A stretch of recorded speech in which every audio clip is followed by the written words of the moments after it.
লকবপ্রাপ্ত এই মূর্খগুলো যারা বড় বড় আলেমদের বিপক্ষে কথা বলে, আমাদের এই রুমাল দেখে ঘোমটাওয়ালা বলে, আর ইদানিং একজন মূর্খ বলেছে, বহু সতর্ক করেছি কিন্তু এই জাতি বুঝে না, এই জাতি নির্বোধ, কারণ এই জাতি উসমান রাদিয়াল্লাহু তাআলাকে হত্যা করেছিল। এই মূর্খ জাতি উসমান রাদিয়াল্লাহু তাআলাকে হত্যা করেছিল। ইতিহাস সাক্ষী এখনো হুসাইন রাদিয়াল্লাহু তাআলাকে এই জাতি, মূর্খ জাতি হত্যা করেছিল। আমার ইতিহাস এখনো জ্বলন্ত ঝকঝক করছে। লক্ষ লক্ষ সাহাবায়ে কেরামকে হত্যা করেছিল এই মূর্খ যুবকেরা। এই সমস্ত ভণ্ডদের পাল্লায় পড়ে, আব্দুল্লাহ বিন সাবা ইয়াহুদির পাল্লায় পড়ে যুবকেরা, এই মুসলমান নামধারী যুবকেরা সাহাবায়ে কেরামকে হত্যা করেছিল। আর এই যুবক কলেজ থেকে এসে আজকে আমাদেরকে ঘোমটাওয়ালা হুজুর বলে আমাদেরকে আখ্যায়িত করে, তিরস্কার করে, ঠাট্টা মস্করা করে। আর যুবক তোমরা কেমনে তার বক্তব্য শোনো? জুতা খুলে মারা দরকার। সাথে সাথে সারা জীবন ইসলাম নিয়ে লেখাপড়া করলাম, 25 বছর মাদ্রাসা লেখাপড়া করেছি, পৃথিবীর সব থেকে সেরা ইউনিভার্সিটিতে লেখাপড়া করেছি, এশিয়া মহাদেশের সব থেকে সেরা বিদ্যাপীঠ দেওবন্দ থেকে লেখাপড়া করে মদিনা বিশ্ববিদ্যালয়, পৃথিবীর সেরা ইসলামী বিশ্ববিদ্যালয়, সেখান থেকে সার্টিফিকেট নিয়ে এসে ধর্ম আর গাজা, ফিলিস্তিন আর আরব বিশ্বে কি হচ্ছে আমরা জানি না। এই মূর্খ জাহেল কোথাকার বাংলা পড়ে ইংলিশ পড়ে কোথার থেকে জানলো? যারা ইতিহাস জন্ম দিয়েছে তাদের ভাষা হচ্ছে আরবি। কিছু জানতে হলে, বুঝতে হলে আরবিতে শিখতে হবে, আরবিতে জানতে হবে। গাজায় কি ঘটছে, ফিলিস্তিনে কি ঘটছে, আমি গোটা রাস্তায় তাদের বক্তব্য শুনেছি। আমার ড্রাইভার, সফর সঙ্গী 2 জন সাক্ষী আছে। আমি ওই লাউড স্পিকার দিয়ে গাড়ির সাথে সংযুক্ত করে এই বক্তব্যগুলো শুনেছি, খবর শুনছি। গাজায় আসলে কি ঘটছে, কারা ঘটাচ্ছে, কেন ঘটছে, ইতিহাস সত্য জানলে পারে মদিনা বিশ্ববিদ্যালয় থেকে যারা লেখাপড়া করেছে আর যারা আরবিতে দক্ষতা রাখে তারাই জানে। অজ্ঞ মূর্খ বাংলা পড়া, ইংলিশ পড়া, এদের মাধ্যমে কখনো ইতিহাস সম্ভব নয় জানা। এরা বাংলা অথবা ইংলিশ, বিকৃত লিখিত ইংলিশ পড়ার পরে আপনার এগুলো মানুষকে শোনায়, যার কারণে বিভ্রান্ত ঘটাচ্ছে। আমি যখন হজ করছিলাম, আরাফাতে থেকে রওনা করছি, ঘটনা একটা ঘটেছে আর ইচ্ছাকৃত ঘটাইছিলাম। হাইস গাড়ি একটা দাঁড়িয়ে আছে, ওখানে যারা হাজিদের সেবায় আছেন, সাধারণ আপনার হজ মানে হাজি, এরা গেছে কয়েকজন উঠতে, তো উঠতে দেয় না। এই গাড়িতে 5-6 জন বসে আছে, বড় র্যাঙ্কের, বাংলাদেশের বড় র্যাঙ্কের মানুষ, প্রশাসনিক লোক, খুব ক্ষমতা দাপটের লোক, উঠতে দেয় না। আর গাড়ি নাই, যেতে হলে গাড়িতে যেতে হবে, নাহলে হেঁটে যেতে হবে। তো আমাকে এসে বললো, মুখলেস ভাই ওই গাড়িতে তো উঠতে দিচ্ছে না, বড় বড় লোক বসে আছে 4-5 জন। কইছে তাই? তো আমি বললাম আসেন আমার সাথে। আমি উঠাই দিলাম সব, উঠেন উঠেন সব শেষে। আর আগে শুনে নিলাম কোন লোকটা প্রতিবাদ করেছে, উঠতে দেয়নি। তো আমাকে দূর থেকে দেখাচ্ছে, এই যে সিটে বসে আছে, যেটা ওর বরাবর সিটে বসলাম। ঠিক আছে, ও তো রাগে ফুলতেছে। যা হোক কথা উঠলো, কথা উঠার পরে ওকে মোটামুটি সাইজ করলাম, ভালো মতো সাইজ করলাম। বললাম যে আরবি জানেন? যদি জানেন তাহলে আরবিতে আপনার সাথে কথা বলুন। কইছে না জানি। তাহলে ইতিহাসের কচু কিচ্ছু জানেন না, ইতিহাসের কচু কিচ্ছু জানেন না। যে ইতিহাস নিয়ে আপনি কথা বলছেন ঘটেছে কোথায়? এই আরব দেশে ঘটেছে। এই আরব দেশের ইতিহাস বাঙালি লিখবে, ইউরোপ আমেরিকার থেকে লিখবে না, আরব দেশেরা ওই মানুষগুলো লিখবে। এই স্বাধীনতার ইতিহাস কে আগে লিখবে? সত্যি ইতিহাস জানবে কারা? যারা প্র্যাকটিক্যালে যুদ্ধ করেছে এই ময়দানে, এই দেশে ছিল, তারা না অন্যরা? হ্যাঁ, এই বাংলাদেশি। বাংলায় লেখার পরে এটা অনুবাদ হবে বিভিন্ন ভাষায়। অনুবাদকেরা কখনো কখনো পরিবর্তন করে। ইন্ডিয়ার ইতিহাস বহু অনেকটাই চেঞ্জ করে ফেলেছে, না ফেলে না। মুসলমানদের যে ভূমিকা ছিল, 100 জনের লিস্ট আমার কাছে আছে, যে সৈনিকগুলো প্রথম কাতারের সৈনিক, তাদের নাম লিস্টটা এখনো হারানো অবস্থা। সুতরাং ইতিহাস আপনার জানবে, কোরআন সুন্নাহ ভিত্তিক ইতিহাস এগুলো সব আছে। কোরআন সুন্নাহর পরে সাহাবায়ে কেরামের যুগ থেকে নিয়ে যে ইতিহাসগুলো ঘটেছে এগুলো সব আরবিতে লেখা আছে। ফিলিস্তিন গাজ্জার ইতিহাস এখনও আরবিতে লেখা আছে স্বর্ণ অক্ষরে, কোনো পরিবর্তন নাই। সুতরাং সত্য কথা, সত্য দিন জানতে হলে আরবি ওকে জানতে হবে। এই লোকগুলো, ছেলেগুলো কয়েকদিন আগে আমাদের পিছে পিছে ঘুরত, এখন তারা বড় হুজুর হয়ে গেছে, আজগব্বি কথা কইতে পারে। তাই ভাইয়েরা আমার, যা হোক সাবধান থাকবেন।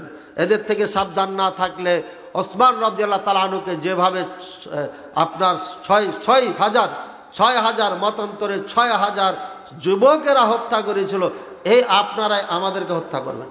কারণ আলেমদের প্রতি ঘৃণা জমাচ্ছে এই যুবকেরা। এই যে স্কলারগুলো, এই কলেজ পড়া স্কলারগুলো আলেমদের প্রতি ঘৃণা জমাচ্ছে। এরা ইতিহাস জানে না, এরা মূর্খ।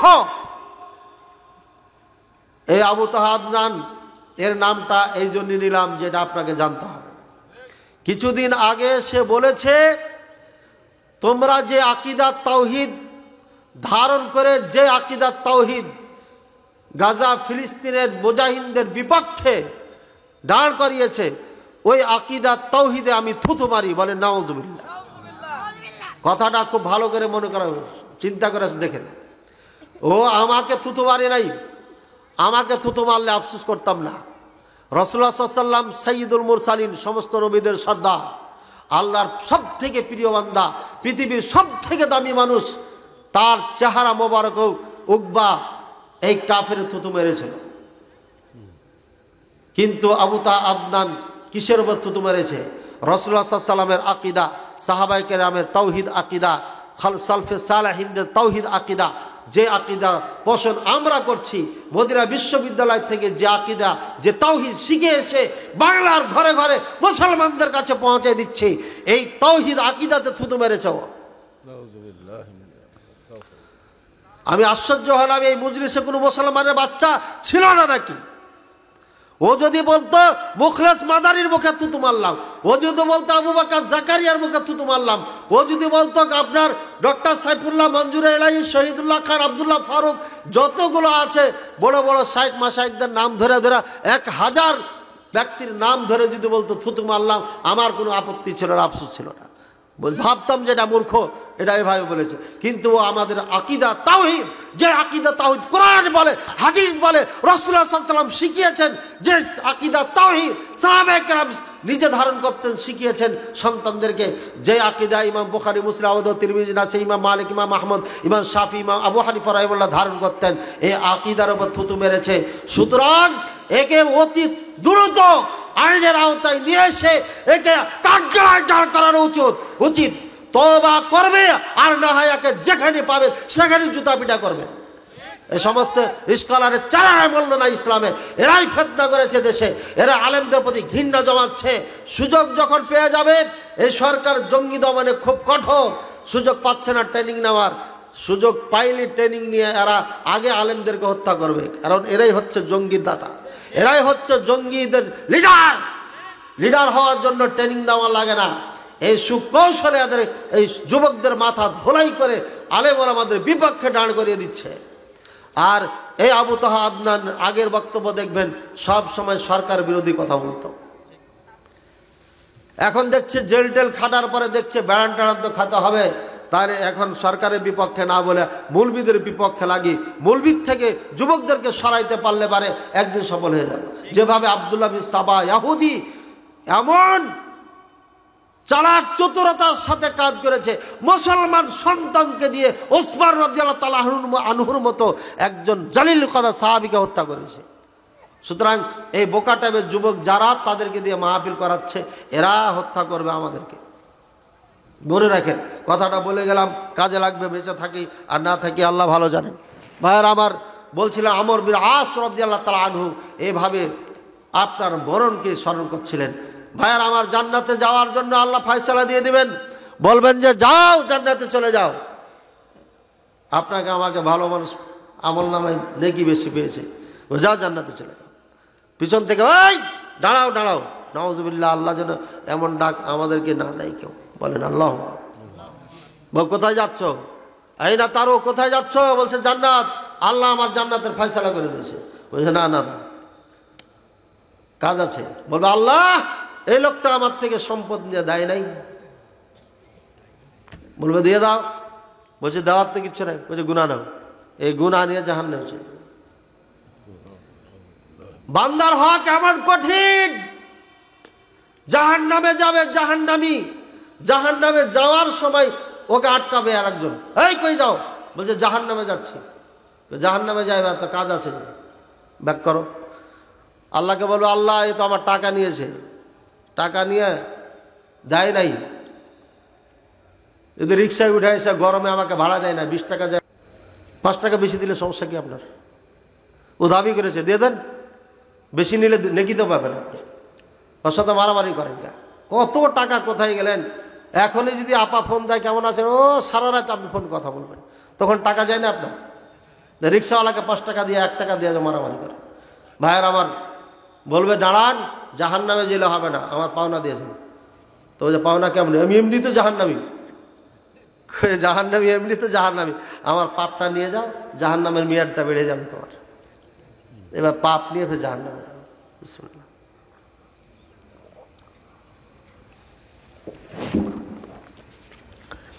এ দুনিয়া সহজ না রে ভাই, আবার খুবই সহজ। আপনি সব সময় হালাল উপার্জন করবেন আর খাবেন, দেখবেন আপনার কোনো টেনশন নাই, একদম টেনশন ফ্রি। আপনি কাউকে চুরি করবেন না, মিথ্যা কথা বলবেন না, আপনি কাউকে কষ্ট দিবেন না, একদম দেখবেন আপনি একদম মনে করবেন যে হ্যাঁ মরে গেলে জান্নাত, সব ঠিক আছে আপনার। এই জন্য কখনো ভুল করবেন না। ভাইয়ের আবার যখন কোনো ব্যক্তি মারা যাবে, মারা যাওয়ার সময় ইউদাউ ফি কবরিহি, কবরে রেখে দেওয়া হবে, সুম্মা ইয়াহসু আলাইহি তুরাব, মাটি দেওয়া হবে। আমর বিন আস রাদিয়াল্লাহু তাআলা আনহু বলছেন, এ আমার বৎস, আমার সন্তান, ভালো করে শুনে নাও, আমাকে যখন কবরে রেখে দিবা, সুন্নু আলাইয়া তুরাব সান্নান, আমার ওপরে যখন মাটি দিবা ধীরে ধীরে দিও, তাড়াহুড়া করো না, ধীরে ধীরে ধীরে ধীরে দিয়ে দিয়ে সময় পার করিও। কেননা আমি শুনেছি রাসূলুল্লাহ সাল্লাল্লাহু আলাইহি ওয়াসাল্লাম বলেছেন, উদউ লি আখিকুম ফাইন্নাহুল আন ফাইন্নাহু ইসআলুল আন। আল্লাহ রাসূল সাল্লাল্লাহু আলাইহি ওয়াসাল্লাম বলছেন, তোমার ভাইয়ের জন্য তোমরা দোয়া করো, কেননা তাকে এই মুহূর্তে প্রশ্ন করা হবে। আল্লাহু আকবার। রাসূলুল্লাহ সাল্লাল্লাহু আলাইহি ওয়াসাল্লাম বলছেন, কি দোয়া করবে? বলছে দোয়া করবে, আল্লাহুম্মা সাব্বিতহু, ইয়া আল্লাহ তুমি তাকে অটুট রেখো, আল্লাহুম্মা আরহাম আলাইহি, আল্লাহ তুমি তারে দয়া করো, আগফিরলাহু, তাকে ক্ষমা করে দাও, ওয়া সাব্বিতহু আলা দীনিকা, আল্লাহ তুমি তাকে দ্বীনের উপরে অটুট রাখো, আল্লাহ তুমি তাকে 3টি প্রশ্নের উত্তর দেওয়ার তৌফিক দিয়ে দাও, সুযোগ করে দাও। এই দোয়া করতে হবে। আমর বিন আস রাদিয়াল্লাহু তাআলা বলছেন, আমার বৎস শুনে নাও, ধীরে ধীরে ধীরে মাটি দিবা, আর রাসূলুল্লাহ সাল্লাল্লাহু আলাইহি ওয়াসাল্লাম বলেছেন, অপেক্ষা করবা তোমার ভাইয়ের জন্য একটা উট জবাই করে গোশত বন্টন করা পর্যন্ত। একটা উট জবাই করে গোশত বন্টন করতে কতক্ষণ লাগে একটু আনুমানিক করে বলুন দেখি। নিম্নে কসাইকে দিলে 1 ঘন্টা লাগবে, লাগবে কি লাগবে না? আপনার বাবা মা আত্মীয় স্বজনকে কবরে রেখে কতক্ষণ ছিলেন? ভাড়াটা হুজুরকে নিয়ে বললেন, সভাপতি, সেক্রেটারি, চেয়ারম্যান, মেম্বার সব, হুজুর দোয়া উঠান, হাত উঠান। হুজুরে উঠা এলো, হে আল্লাহ ক্ষমা করে দাও, মাফ করে দাও। আর মনে মনে বলছে, সেদিন ঝাড়ি দিয়েছিলি, এখন কবরে তোর কি হবে রে? মুখে ঠিকই বলছে, কিন্তু অন্তরে তোমার ঝাড়ির কথা মনে আছে। হ্যাঁ হুজুর লাইট কেন জ্বলে? এই হুজুর ধুলা কেন? এই হুজুর টয়লেটে লাইট কেন জ্বল? এই হুজুর টয়লেট কেন নোংরা? হাফেজে কোরআন, কোরআন সুন্নাহর একজন আলেমকে দিয়ে টয়লেট সাফ করাবেন, বাতি বন্ধ করাবেন, বাতি জ্বালাবেন, মসজিদ সাফ করাবেন। আপনার ললি কম না, পিটন খাননি তো মারা গেলে বুঝতে পারবেন। রাসূলুল্লাহ সাল্লাল্লাহু আলাইহি ওয়াসাল্লামের সামনে যে আমর বিন আস চোখে চোখ দিতে পারে না, কারণ এটা হচ্ছে আল্লাহ রসুল, এর উপরে আল্লাহর পক্ষ থেকে ওহী নাজিল হয়। সরাসরি আল্লাহ পাক রব্বুল আলামিন জিবরাইল আলাইহিস সালামের মাধ্যমে তার উপরে কোরআন নাজিল করে। এই সিনার মধ্যে পুরা কোরআন আছে। আল্লাহ পাক রব্বুল আলামিন নবীকে নিয়ে চলে গেছেন। রাসূলুল্লাহ সাল্লাল্লাহু আলাইহি ওয়াসাল্লাম বলছেন, ইন্নাল উলামা ওয়ারাসাতুল আম্বিয়া, এ আমার উম্মতেরা শুনে নাও, আলেমরা আমার উত্তরসূরি। উত্তরসূরি মানে কি বুঝেছেন আপনি? জমি জমা, টাকা পয়সা না, মানে আমি যে কাজ করছিলাম সেই কাজের দায়িত্ব আলেমেরা গ্রহণ করেছে। যে আলেম আমার দায়িত্ব পালন করবে সেই আলেম আমার উত্তরসূরি। এর সাথে বেয়াদবি করা মানে আমার নবীকে কষ্ট দেওয়া। আমার ছেলেকে আপনি কষ্ট দিবেন, আমি কষ্ট পাবো না, এমন হতে পারে না। আমার বাবাকে আপনি কষ্ট দিবেন, আমি কষ্ট পাবো না, এমন হতে পারে না। ছেলে মেয়েকে কষ্ট দিলে বাবা মা যেমন কষ্ট পাই, আলেম ওলামা অরিজিনাল আলেম ওলামাকে কষ্ট দিলে আমার নবীও কষ্ট পাবে রে ভাই। ভাইয়ারা আমার, আল্লাহ পাক রব্বুল আলামিন আমাদের বুঝার তৌফিক দান করুন। পিতা মাতা যদি মারা যায়, কবরের পাশে দাঁড়িয়ে দাঁড়িয়ে আল্লাহর কাছে দোয়া করেন। আমর বিন আস বলছেন, হে আমার বৎস, তোমরা কমপক্ষে একটা উট তৈরি করা পর্যন্ত অপেক্ষা করবে। ফাআনিসু, আমি তোমাদের এখানে উপস্থিতি অনুভব করে করে একটু সাহস যোগাইতে পারো। বলবে হুজুর তাহলে ব্যাপার কেমন হলো? বাবা মা কি জানতে পারবে? জি জানতে পারবে। আমার নবী বলছেন, ইয়াসমা কারআনি আলিকুম, তোমরা যখন রেখে চলে যাও তখন তোমাদের জুতার শব্দ শুনতে পাই। ছেলে যদি চলে যায়, সবাই যখন চলে যাবে, মা বাবা কি করবে বলেন? বলবে আল্লাহ রে, যাদের জন্য এত বাড়ি এত গাড়ি এত কিছু করলাম, আমার জন্য আধা ঘন্টাও থাকতে পারলো না। ভাইয়েরা আমার, আল্লাহ রাসূল সাল্লাল্লাহু আলাইহি ওয়াসাল্লাম যেই দোয়া শিখিয়েছিলেন, উদউ লিআখিকুম ফাইন্নাহু ইসালুন আন, হে আমার সাহাবীরা, তোমার ভাইয়ের জন্য দোয়া করো, এখনই তাকে প্রশ্ন করা হবে। ভাইয়েরা আমার, ওই সময় দোয়া করতে হবে। আল্লাহ রাসূল সাল্লাল্লাহু আলাইহি ওয়াসাল্লাম এই কথাই বলেছেন। এখন কেমনে দোয়া করবেন? যেমনে আমার নবী করেছেন। আমার নবী বসে বসে দোয়া করেছেন, দাঁড়িয়ে দাঁড়িয়ে দোয়া করেছেন। সাহাবায়ে কেরাম একা একা দোয়া করেছেন, নেতৃত্বে নয়, ইমামতিতে নয়। বাবার জন্য আমার যে কান্না আসবে, ইমাম সাহেবের সেই কান্না আসবে না। ভাইয়েরা আমার, আমার এলাকায় একটা গ্রাম আছে, ওই গ্রামে আমার অনেক আত্মীয়, দুই ফুফু আছে, দুইটা ভাইরা আছে। আমার মেয়ের বিবাহ ওই গ্রামে দিয়েছি। এত গ্রাম, সুপরিচিত গ্রাম। পাশের গ্রাম নানা বাড়ি, বিরাট বড় বংশ তাদের। এই গ্রামে মোনাজাত নিয়ে মারামারি করে, মরার খাট নিয়ে টানাটানি করে। আমার ফুফু মারা গেলেন, আমি জানাজা পড়ালাম, জানাজার আগে কিছু কথা বললাম। কবরস্থানে যাওয়ার পর হয়তো ভাইদেরকে বললাম, তোমরা মাটি দেওয়া হয়েছে, এখন ঢাকা হয়েছে, ফুফুরে আমি দেখতে পাই না। আমি দোয়া শুরু করলাম, যতক্ষণ আমি দোয়া করব ততক্ষণ তোমরা এখান থেকে যাইবা না। লোকজন পিছনে দাঁড়িয়ে আছে। এই হুজুর তো মোনাজাত করে না, সুতরাং কি করে আজ দেখছি। মোনাজাত করে কি করে না, গন্ডগোল লাগাবো কি লাগাবো না, অনেকে হয়তো ভাবতেছিল। এমন মোনাজাত করেছি, এমন ধরা ধরেছি, আধা ঘন্টা পার মোনাজাত করার পরে দেখি ডানে বামে কোনো মানুষ নাই, হয়তো ভাইয়েরা ছাড়া কেউ নাই কবরস্থানে। বুঝেছেন? মোনাজাত করবেন, আমার কাছে মোনাজাত চাইেন, এমন মোনাজাত দিমু সারা জীবন মনে থাকবে। গাইবান্ধা জুমার বাড়ি কেন্দ্রীয় মসজিদের ইমাম ছিলাম মদিনা যাওয়ার আগে। সুন্দর এক যুবক, তার বাবা আমার সাথে গন্ডগোল করতো, ফাজিল পাস, আর একজন ছিল, দুইজনে গন্ডগোল করতো এই মোনাজাত নিয়ে। তো ওই যুবক এসে বলছে, কোনায় মসজিদে দাঁড়াইছে, দাঁড়িয়ে বলছে হুজুর দোয়া করেন। সালাম ফেরা পরেই বলছে হুজুর দোয়া করেন। তবে খালি তাকাইয়া দেখা আয়াতুল কুরসি পাঠ করলাম, আরও একটু দোয়া পাঠ করার পরে এবার হাত উঠেছি। ইয়া আল্লাহ, ওই করার থেকে এক যুবক আমাকে দোয়া করার জন্য বলেছে। কি দোয়া তার দরকার আমি জানি না রে আল্লাহ, তাকে মসজিদে কোনোদিন দেখি নাই, প্রথম দেখলাম। আল্লাহ যদি হেদায়েত দিয়া থাকো ভালো, প্রতিদিন মসজিদে নিয়ে এসো, সাজ করে দিব, ঠিক হয়ে যাবে। আর যদি আমাকে ঠকানোর জন্য, লাঞ্ছিত করার জন্য এসে থাকে, ওরে আর মসজিদে আইনো না। 15 মিনিট মোনাজাত। মুসাল্লিরা করছে হাট বাজার সব বাদ। ঠিক আছে, রমজান মাস সামনে চলে আসলো, হুজুর দোয়া করবেন না করবেন না, নাহলে হাফিজ টাফিজ রাখবো নাকি? বলে যে রমজান প্রথমটা পড়েন, তারপরে তখন দেখেন।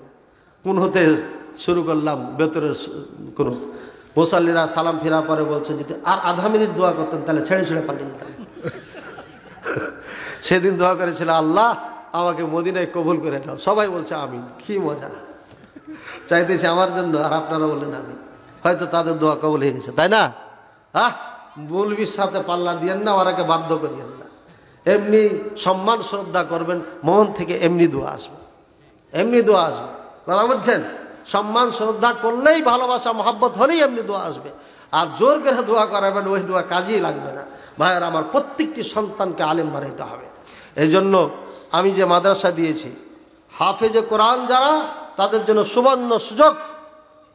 তাদেরকে 6 বছরে পাক্কা সাচ্চা খাঁটি একজন ভালো আলেম বানাবো ইনশাআল্লাহ। আমি 21 সালে মাদ্রাসা শুরু করি, তখন আমি বলেছিলাম 3 বছর পর একটা ছেলে আরবিতে লিখবে, বলবে, পড়বে যে কোনো পৃথিবীর কিতাব। এখন আমি বলছি 2 বছরে যে কোনো কিতাব পড়বে, লিখবে, বলবে ইনশাআল্লাহ। কিছুদিন পর হয়তো 1 বছর বলবো।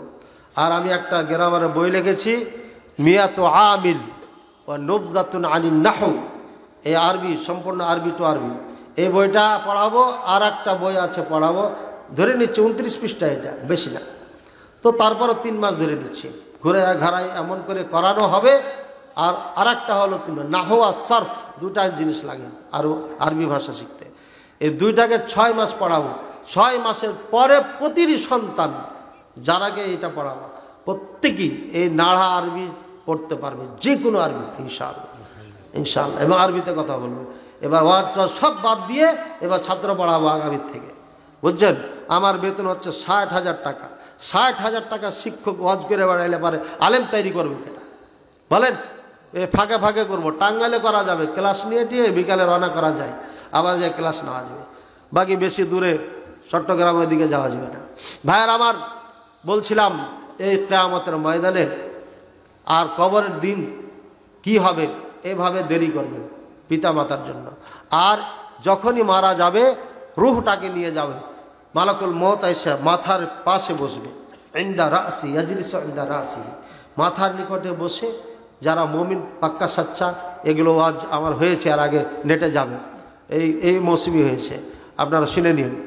ওই সুন্দর সুন্দর সাদা সাদা রুমাল, আর সবার কাছে জান্নাতের আতর থাকবে।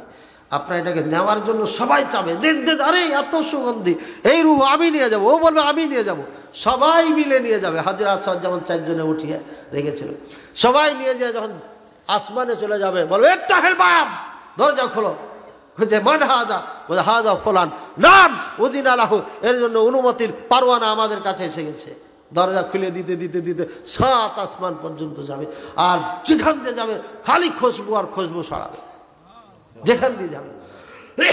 ওপরে যাওয়ার পর বলবে, এটা নেক বান্দা, একে ইল্লিনে রেখে দাও। কিতাব মারকুম, ওটা একটা কিতাব, লিস্ট আপনার জান্নাতীদের লিস্টে না উঠে যাবে। বলেন সুবহানাল্লাহ। ভাইরা আবার যখন যাবে 10 দিন 20 দিন আগে, 1 বছর 5 বছর আগে, আপনার একজন দিনী ভাই, মুসলমান ভাই ছিল, ও জিজ্ঞাসা করবে, আরে আমার সন্তান মাযা ইয়ামাল, আমার সন্তান এখন কি করে, খবরটা দিয়ে দাও। হাদিসের ইবারত বলছি, আমার চাচা কি করে, আমার স্ত্রী কি করে, আমার মা কি করে, আমার বাপ কি করে, অমুক কি করে, আমার নেতা কি করে, আমার ইমাম কি করে, সবার ব্যাপারে খবর দাও। অন্য ফেরেশতা বলবে, এত প্রশ্ন করিও না, তারে রেস্টের সুযোগ করে দাও। এরপরে বলবে নাম, ঘুমাও। বলবে আমি উবাশশিরু কওমি, আমাকে যেতে দেন, আমি আমার জাতিকে সংবাদ দিয়ে আসি আমি জান্নাতি হয়েছি। বলবে নাম, ঘুমাও। নাওমাতাল আরুস, বাসর ঘরে স্ত্রী পাইয়া শান্তিতে যেমন ঘুমাই তেমন ঘুমাইয়া যাও। যতক্ষণ পর্যন্ত তোমাকে ডাকা না হবে, ততক্ষণ পর্যন্ত তোমার আর উঠতে হবে না। বলে সুবহানাল্লাহ। আল্লাহুম্মা জাআলনা মিন আসহাবিন নাঈম, আল্লাহ আমাদের জান্নাতবাসী করেন। বলে আল্লাহুম্মা। আল্লাহ তুমি সবাইকে কবুল করে নাও। আল্লাহ আল্লাহ এই মাহফিলে যারা অংশগ্রহণ করেছেন, টাকা দিয়ে, পয়সা দিয়ে, শ্রম দিয়ে, শ্রবণ করে, যে যেভাবে গ্রহণ করেছে, আল্লাহ সবাইকে কবুল করে নাও। বলে আল্লাহুম্মা। আল্লাহুম্মা।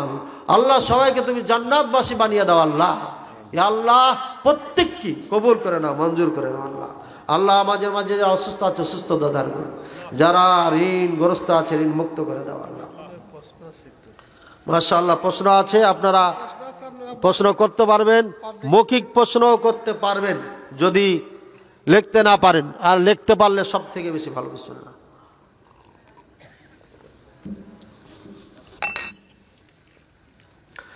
নামাজের রাকাত সংখ্যা ভুলে গেলে করণীয় কি? ভুলেছেন কোন রাকাত?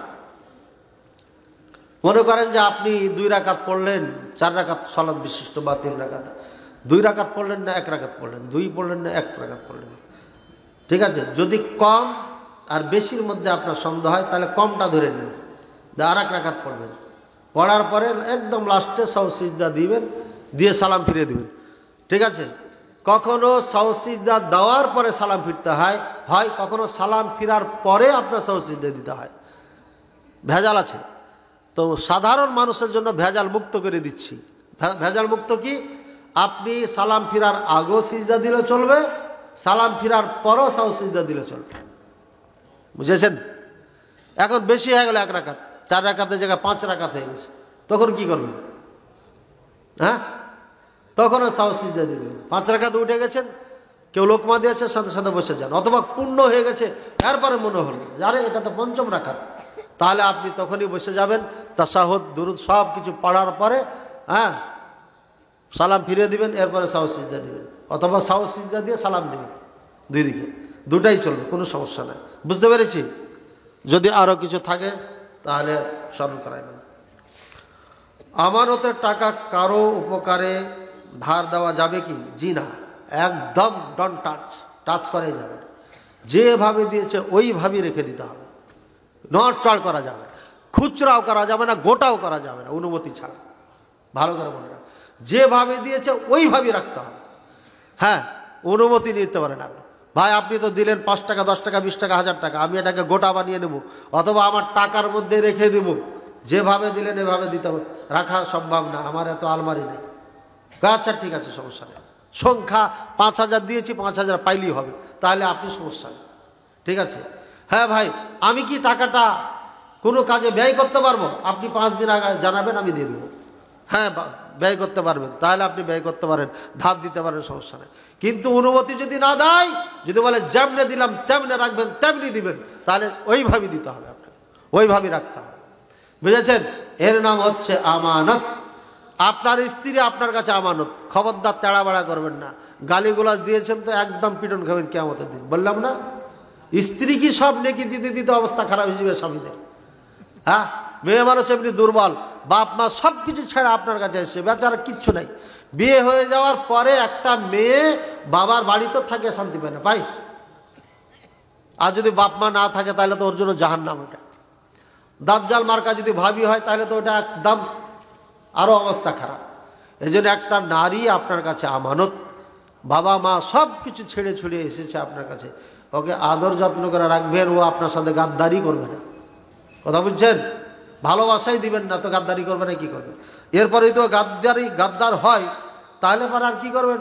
যাও বাবা, তোমাকে নিয়ে হবে না।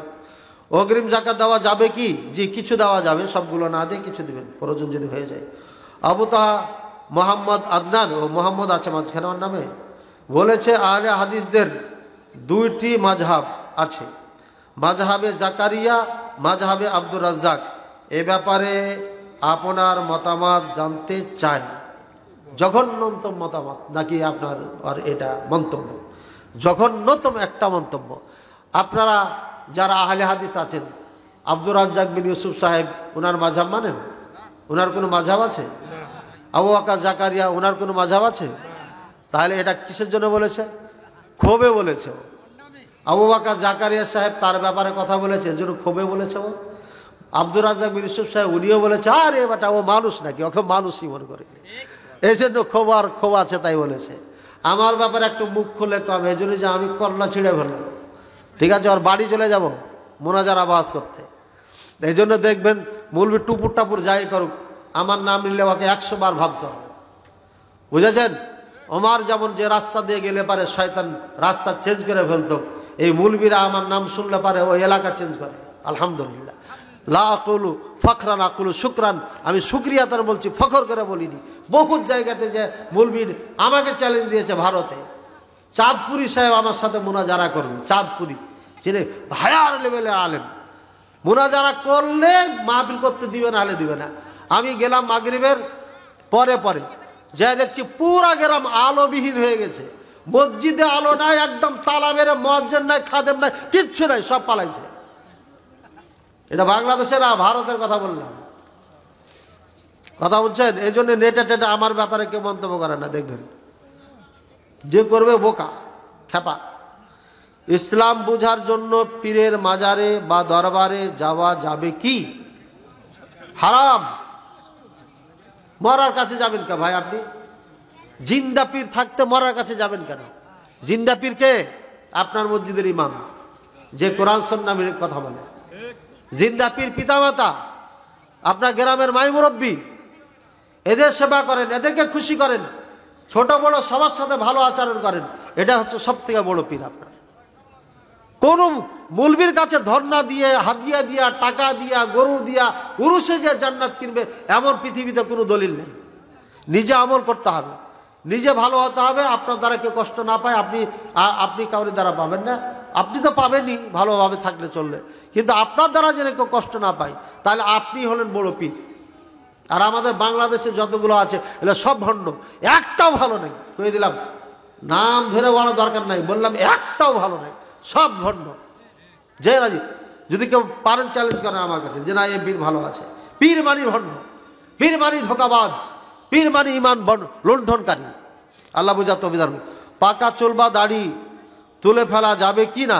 হারাম, একদম হারাম, জায়েজ নাই, তোলাই যাবে না, এবং খুব জঘন্য, খুব মারাত্মক পাপ আছে। অবৈধ প্রবাসীর আয় কি বৈধ হবে?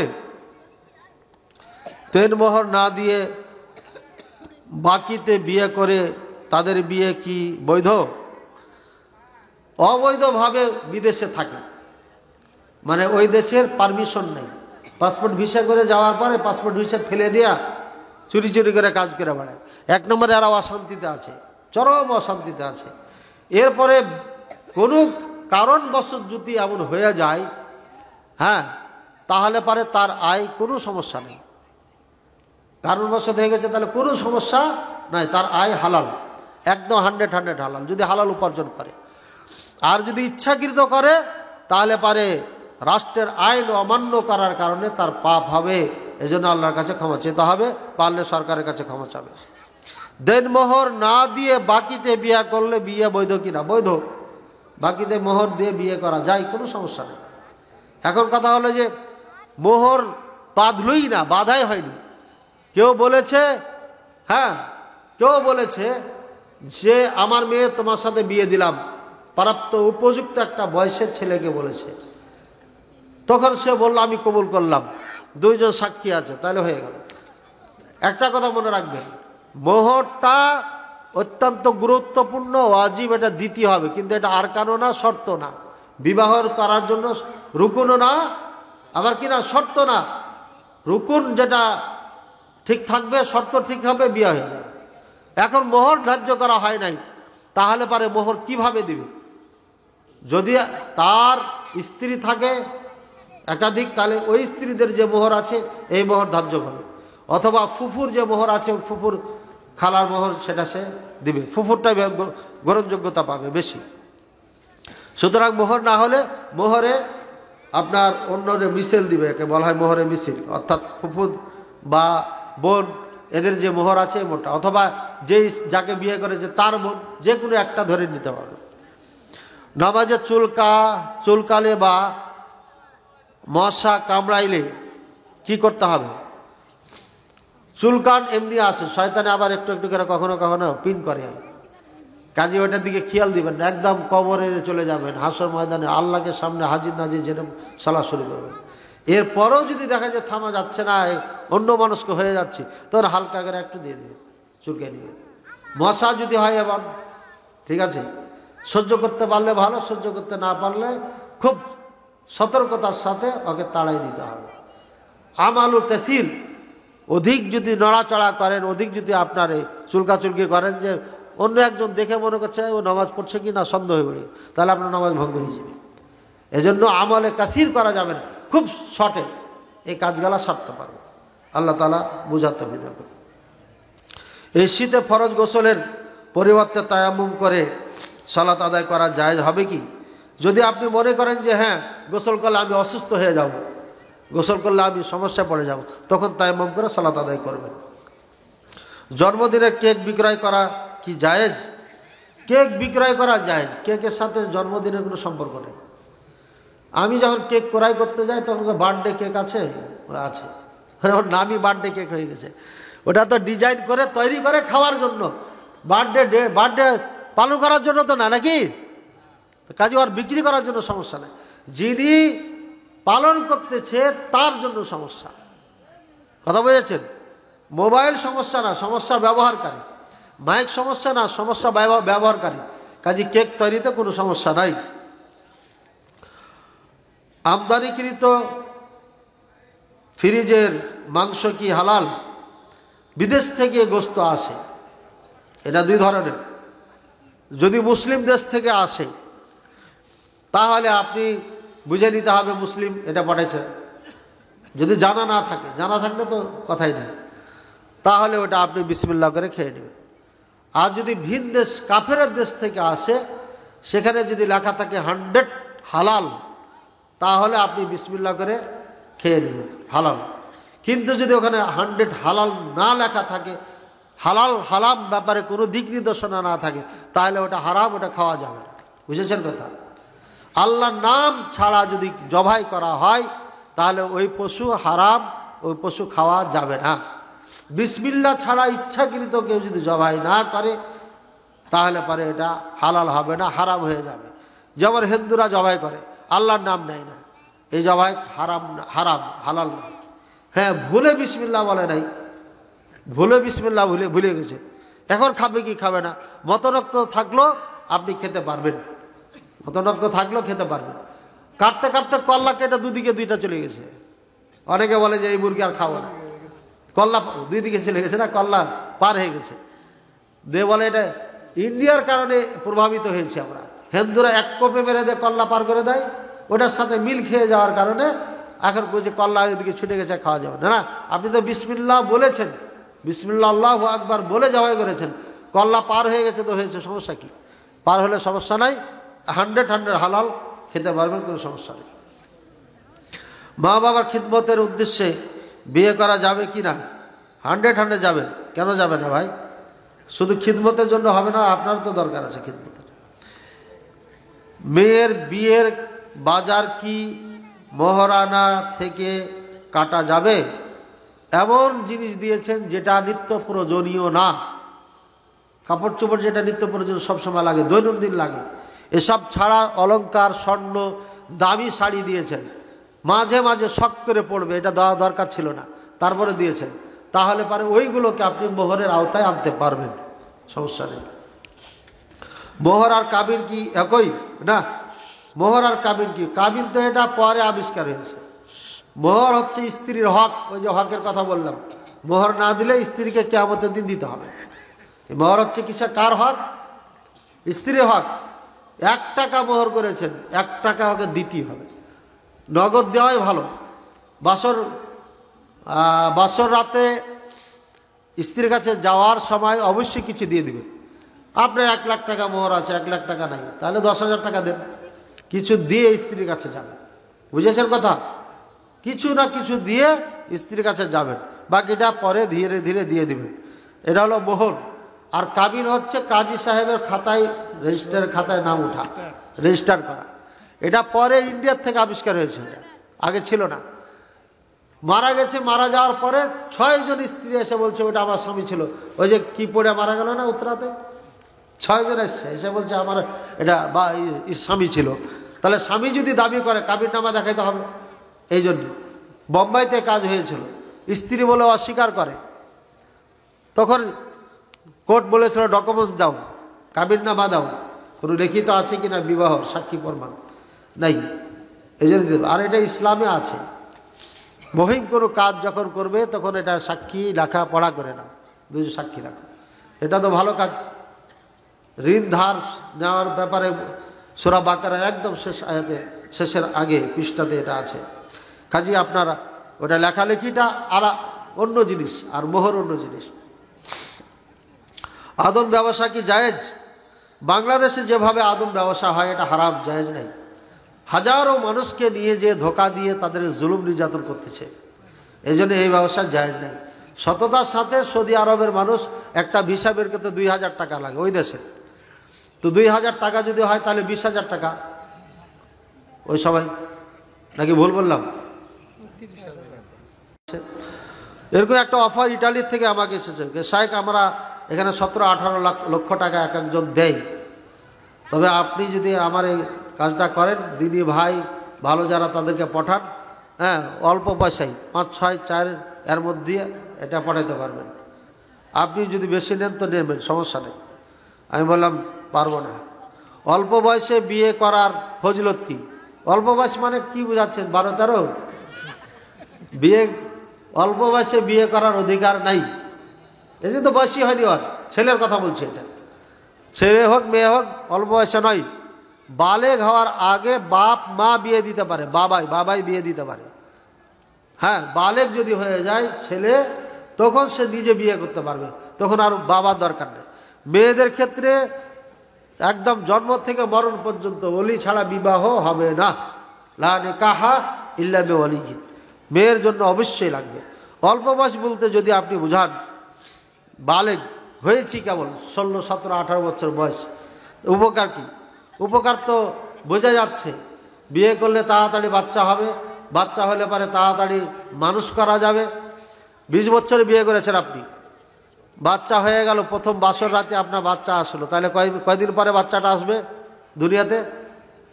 বলেন, ধরেন 1 বছর, 10 মাস 10 দিন না কতদিন থাকে না, ধরেন 1 বছর, তাহলে 21 সালে আপনি বাবা হয়ে গেলেন।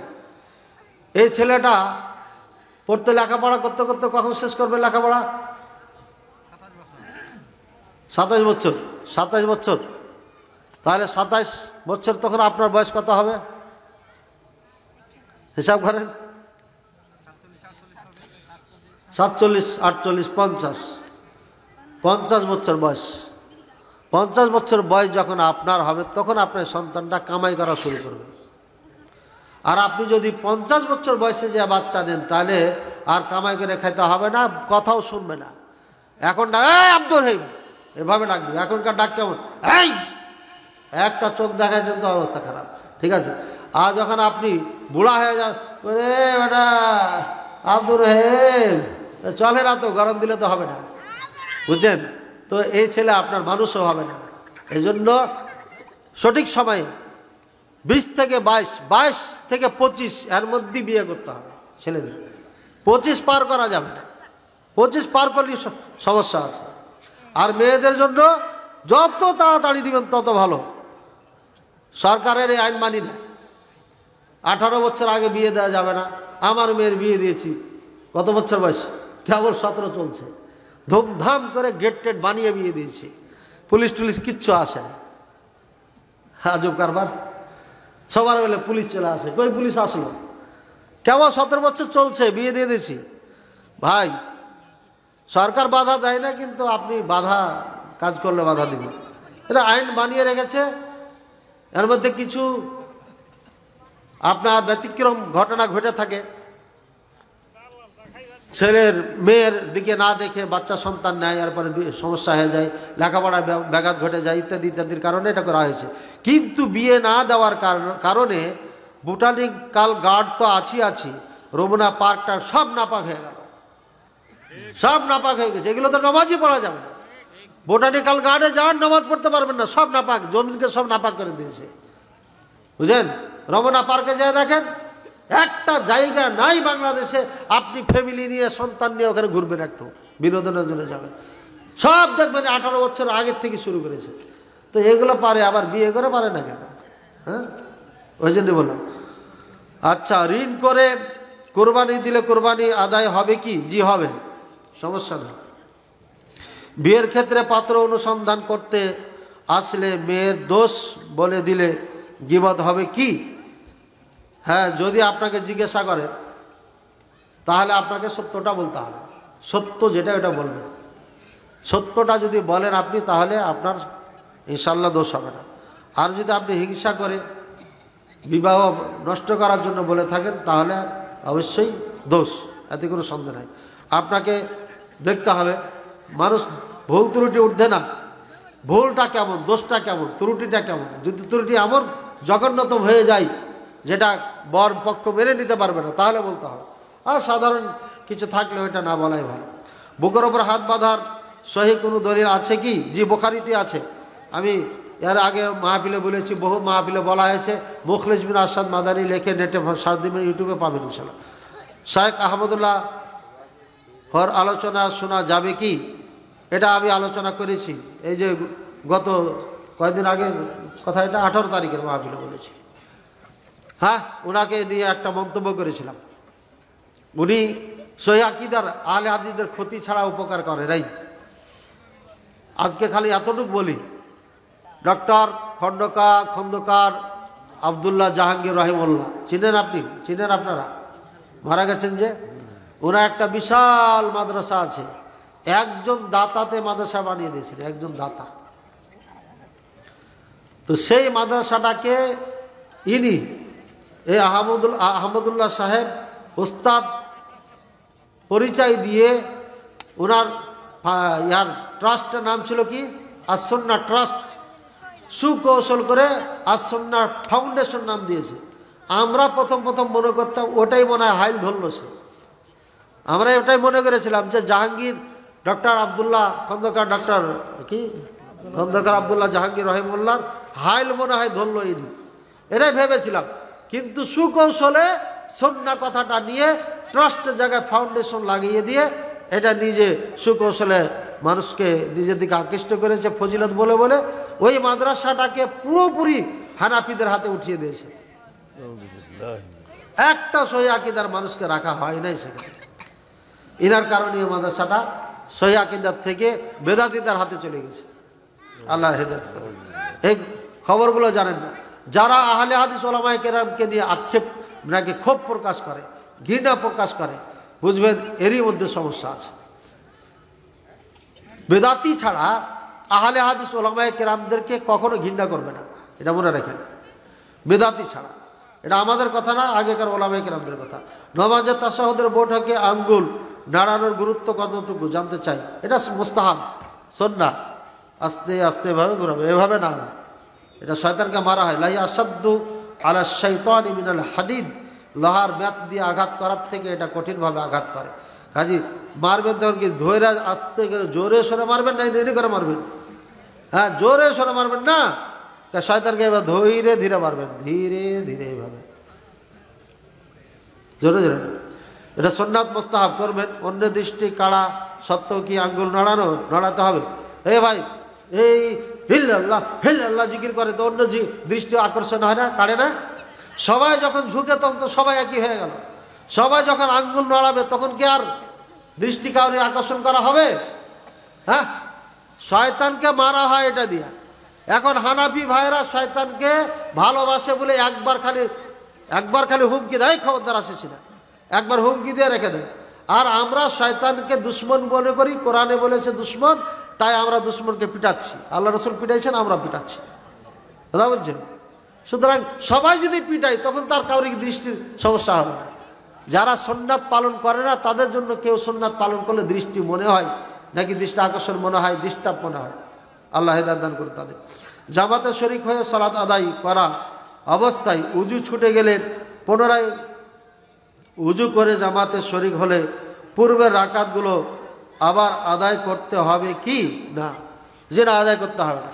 আপনি এক রাকাত পাওয়ার পরে, কমপ্লিট হওয়ার পরে উজু ছুটে গেছে, উজু করে এসে আবার অংশগ্রহণ করলেন, যদি পেয়ে যান দ্বিতীয় রাকাত ভালো, আর না হলে পারে এক রাকাত ছুটে গেছে, এক রাকাত পড়েছেন, তাহলে ওটাকে গণনা করে নিতে পারবেন। বিনা কারণে ব্যক্তিগত আক্রোশে ইমামের পিছু লাগে যারা, তারা কেমন? তাদের পরিণতি কি হতে পারে? কারো পিছু লাগার পরিণতি কি বলে দিয়েছেন আগে? লাগবেন তো মেরেছেন, আজকে তার ক্ষতি করবেন, কিয়ামতের দিন আপনার ক্ষতি হয়ে যাবে। এটা আলোচনাতে হয়ে গেছে। আনুমানিক 100 থেকে 150 বছর হবে পুরাতন কবর আছে, সেটা জানা সত্ত্বেও সেই কবরের হাড় গুড় না সরিয়ে সেই জায়গায় বসত বাড়ি নির্মাণ করা যাবে কিনা? জায়েজ নাই, হারাম, একদম জায়েজ নাই। ওটা আর বাড়ি, আর একজনের বাড়ি আপনি দখল করতে পারবেন? জায়েজ নাই। আমার বাড়ি আপনি দখল করলে হালাল হবে, জায়েজ হবে? হবে না। আপনার বাড়ি যেমন আমি নিতে পারবো না, কবরবাসীর ওটা বাড়ি, ওই বাড়ি হস্তক্ষেপ করার অধিকার কারোর নেই। হ্যাঁ, যদি সমাজের সমস্যা হয়ে যায় যে এখানে এ কবর থাকলে সমস্যা, তাহলে সম্মানের সাথে হাড্ডি হুড্ডি যা আছে সব একটা কাপড়ে নিয়ে এই কাপড় আপনার হুবাহু ওইভাবে যে দখল করতে হবে কোথাও অন্য জায়গায়। আর ভালো ভালো কাপড় মাইয়াতকে দিতে বলেছেন, ওই যে দেখা হবে অন্য অন্য ভাইদের সাথে দেখা হবে, তাই ভালো কাপড় দিতে বলেছেন। এটা বলে দিলাম মাঝখানে। পানি থাকা অবস্থায় পবিত্রতা অর্জনের জন্য ঢিলা টিস্যু ন্যাকড়া ব্যবহারের বিধান কি? ভাই, আল্লাহ রাসূল সাল্লাল্লাহু আলাইহি ওয়াসাল্লামের যুগে, সাহাবায়ে কেরামদের যুগে পানি স্বল্পতার কারণে এগুলো ব্যবহার করা হতো, ঠিক আছে? বর্তমানে এখন কি আছে? ঢিলা কলমের জায়গায় সাবান, হ্যান্ড ওয়াশ। অনেকে সাবান রাখেন, সবাই খালি ওটাকে এইভাবে লাড়ে, সবাই লাড়ে না, এটা হ্যান্ড ওয়াশ রাখেন, অন টাইম বের করে নেবে, এরপরে ব্যবহার করবে। তো এই সবাই সাবান রাখছেন, তারপরও আগের থেকে এত ভালো হয়েছে। কিন্তু আমরা পবিত্রতার আওয়াজ করি যে পবিত্র পরিষ্কার পরিচ্ছন্ন থাকতে হবে। যে সমস্ত ভাইয়েরা টিস্যু ব্যবহার করে ওই টয়লেটগুলোতে ঢোকা যায়, ছোট ছোট টয়লেট, আর ঠিক নাকের সামনে এখানে পায়খানা সহ রাখা আছে টিস্যু, নাউজুবিল্লাহ। আরে বোকা হলে কি এত বোকা হয় নাকি? পায়খানা মুচ্ছা যা সামনে যা রাখছে, এতে গাধা ছাড়া আর কিছু হতে পারে? এইসব লোক বড় হুজুরে বলছে তাই একদম মাথা বিক্রি করে ফেলছে। হ্যাঁ, পানির থেকে পবিত্র পৃথিবীতে কোনো জিনিস নেই, বস্তু নেই। আতহারুল আসিয়া, পৃথিবীতে যত পবিত্রতা অর্জনের যত বস্তু আছে তার মধ্যে সব থেকে বেটার বস্তু হচ্ছে পানি। আপনি 1000টা ঢেল দিয়ে ঘষা মারেন, তৃপ্তি পাবেন না, কিন্তু পানি দিয়ে যখন আপনি পরিষ্কার করবেন একদম তৃপ্তি। বুঝেছেন না? বুঝেন নাই? হ্যাঁ, এই হুজুরেরা ইসলাম না বুঝে উল্টাপাল্টা করে বেড়াচ্ছে, আল্লাহ তাদের হেদায়েত দান করে। এটা জঘন্যতম একটা ঘৃণিত কাজ। অনেকে আবার ঢিলা দিয়ে ধরে এমন লাফালাফি করছে, ওরে বাপরে বাপ, মনে হচ্ছে টাইটা ছিঁড়েই ফেলে দেবে, বুঝছেন? ওর পাইপের সমস্যা, এই জন্য এই কাজ করতেছে, এই জন্য এই কাজ করছে। যাদের পাইপের সমস্যা আছে ও যত টানাটানি করুক, ও ঢিল ফেলে দেওয়ার সাথে সাথে দেখবে যে ওর সমস্যা আবার শুরু হয়েছে। ও 40 কদম না 1000 কদম হাঁটার পরও দেখবে ওই সমস্যা, কারণ ওরা পাইপের সমস্যা। ইঞ্জিন নষ্ট হয়, থামেন। প্রজেক্টরের মাধ্যমে বক্তাকে নারীদের দেখানো হয়, এতে নারীদের পাপ হবে কি? নারী যদি আলতা লিপস্টিক লাগানো বক্তাদের দেখে আর কুধারণা করে, কুকল্পনা করে, তাহলে পরে তার হবে, তাছাড়া হবে না, ঠিক আছে? বক্তাকে সরাসরি নারীরা দেখতে পারে। রাসূলুল্লাহ সাল্লাল্লাহু আলাইহি ওয়াসাল্লামের যুগে সাহাবিয়াত মহিলা যারা পিছনে সালাত পড়তেন না, মাঝখানে কোনো পর্দা ছিল না। এখান থেকে বোঝা যাচ্ছে আপনার প্রজেক্টের মাধ্যমে নারীরা বক্তাকে দেখতে পারবে। কাউরি সমস্যা থাকলে দেখবে না, অনেকের সমস্যা থাকতে পারে, দেখবে না। আবার একজন নারী বলছে গত্তু ইস্তা ইমামিকুম, তোমাদের ইমামের এটাকে চুতার বলে না, বলছে এটা ঢাকো, তোমাদের ইমামের পিছনটা ঢাকো, মানে ছোট্ট কাপড়, ছোট্ট বাচ্চা ইমামতি করছে, তো মহিলা দেখতে পাচ্ছে কাপড়টা উঠে যাচ্ছে, খুলে যাচ্ছে, তখন সাহাবায়ে কেরাম সবাই মিলে ওনাকে কাপড় কড়াই করে দিলেন। 7 বছরের বাচ্চাকে ইমামতির দায়িত্ব দিয়েছিলেন রাসূলুল্লাহ সাল্লাল্লাহু আলাইহি ওয়াসাল্লাম, জানেন? ওই বাচ্চার ঘটনা মহিলা বলছে গত্তু ইস্তা ইমামিকুম, তোমাদের ইসলামের পিছন ঢাকো, পিছন ঢাকো, এই হলো কথা। তো সুতরাং বোঝা যাচ্ছে নারীরা ইমামকে দেখতে পেত ডাইরেক্ট। আর রাসূলুল্লাহ সাল্লাল্লাহু আলাইহি ওয়াসাল্লাম মসজিদে নববীতে খুতবা দিয়েছেন, বক্তব্য দিয়েছেন, কোনো পর্দা ছিল না। ঈদের ময়দানে বড় হওয়ার কারণে নারীরা এক প্রান্তে বসে থাকে, তাই রাসূলুল্লাহ সাল্লাল্লাহু আলাইহি ওয়াসাল্লাম পুরুষদেরকে বক্তব্য দেওয়ার পরে উনি ওখানে যে আবার নারীদেরকে বক্তব্য দিলেন। নারীরা 100 পর্দায় থাকবে, 100 পর্দায় থাকবে। তারা ওই পর্দার মাঝ থেকে পুরুষ মানুষ যেন না দেখে এমন অবস্থান থেকে আপনার বক্তাকে দেখতে পারবে। রাসূলুল্লাহ সাল্লাল্লাহু আলাইহি ওয়াসাল্লামের পুরো লাইফ, সাহাবায়ে কেরামের লাইফ এটা প্রমাণ করছে। আশা করি বুঝতে পেরেছেন। আল্লাহ তাআলা বুঝার তৌফিক দান করুন, সহজ করুন। তায়াম্মুম করার সঠিক নিয়ম হচ্ছে, এই যে দেখেন আমার দিকে, হ্যাঁ, এভাবে হাত মারবেন, বিসমিল্লাহ, বুঝেছেন? 3 আঙ্গুল নেন, যেভাবে পুরো উজু যেখানে করি আমরা এটাকে মাসা করেন। যে পর্যন্ত উজুতে আমরা চেহারা ধুই না এ পর্যন্ত পুরাটা ধুইবেন, মাসা করবেন। থাকলে 4টা আছে না বাকি? এখন এখান থেকে হয়ে গেল, হয়ে গেছে। এটা একবার। হানাফি মাযহাবে 2বার বলে, হাদিসে 1বার আছে। ঠিক আছে? সব জায়গাতে একটা করে ওরা ভেজাল লাগাইছে নিজের পক্ষ থেকে। আগে কি হাত ধুতে হবে না আগে মুখ? আগে মুখ। এবার মারার পরে বিসমিল্লাহ বলে আপনি মারলেন, এরপরে এবার ফুঁক দিবেন, মানে এখানে যেটা উড়া আছে আলছা ওটা উড়িয়ে যাবে। এরপরে তখন এই প্রথমে চেহারা ভালো করে মশা করার পরে এভাবে হাত, আগে ডান হাত পরে বাম হাত, এখান থেকে না এখান থেকে, বুঝছেন? আচ্ছা, আর কিছু হইল? আল্লাহ তাআলার নিকটে দোয়া করি, আল্লাহ আমরা মৃত্যু, কবরের, হাসরের ময়দানে কথা বললাম, এই সব জায়গাতে আমাদের থেকে যারা বিদায় নিয়ে গেছে, আমাদের পিতা মাতা, নানা নানি, দাদা দাদি, শ্বশুর শাশুড়ি, আত্মীয় স্বজন, ভাই বেরাদার, সবাইকে আল্লাহ তুমি দয়া করো, ক্ষমা করো, তাদেরকে জান্নাতবাসী করো, আমিন। আল্লাহ এই মাহফিলকে কবুল করে নাও। এই মাহফিলের কর্তৃপক্ষ